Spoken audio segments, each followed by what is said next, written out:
Welcome back. You're tuned into Inside Out. Well, the stock on our Swotlight segment today is Alicon Castalloy. Well, the company is one of the leading integrated manufacturers of aluminium casting in India. They amalgamate the best of European engineering, Japanese quality, and Indian ingenuity and frugality to serve a diversified customer base across sectors such as autos, infrastructure, aerospace, and defense. The company offers end-to-end solutions spanning the entire spectrum of aluminium casting needed across multiple user industries and enjoys global presence across facilities in India as well as in Europe. Well, they have a diversified base and no single customer contributes more than 15% of a turnover and are also present across markets and industries. Now, that provides a natural hedge. The financial performance has been improving as well, and in the past quarter, they delivered the highest ever quarterly revenues with margins improving.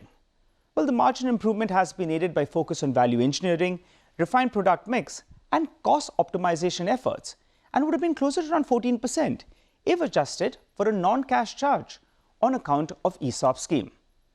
Well, bulk of the revenues are from the auto space, and India contributes to around 72% of the entire revenue mix. Well, they have strategically reduced their contribution coming in from the two-wheeler segment, whose contribution is now down to around 42%.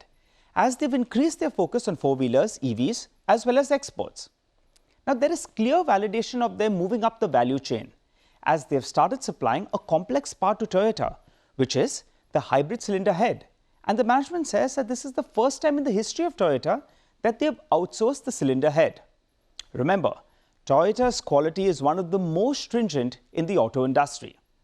Well, in the past quarter, they've also commenced the initial product supplies of the E-axle housing, that's to JLR.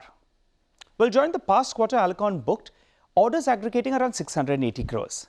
And with this, their total new order booking has reached around 9,000 crores, which is executable over the next 6 years. Well, EVs contribute a third of the total order booked, and exports will contribute to a higher proportion of revenues, as it's now half of its order booking. Well, in terms of guidance, they aim to achieve revenues of around 2,200 crores. That translates into a CAGR of around 16% growth over the next 3 years.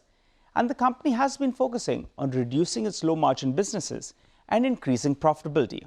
And they have guided for margins of around 14%, with ROCE around 20%. Well, let's wind this down with the shareholding pattern. As you can see, the promoter entity, well, they are the largest holder in the company. You have a Japanese company that holds close to around 14% stake in the company, and some marquee funds as well hold the remaining stake. In terms of valuations, they have some cushion because in comparison to its peers on a forward basis, well, Alicon trades at a bit of a discount in comparison to its peer set.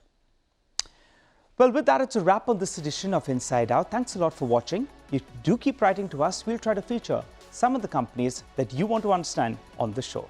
Thanks a lot for watching.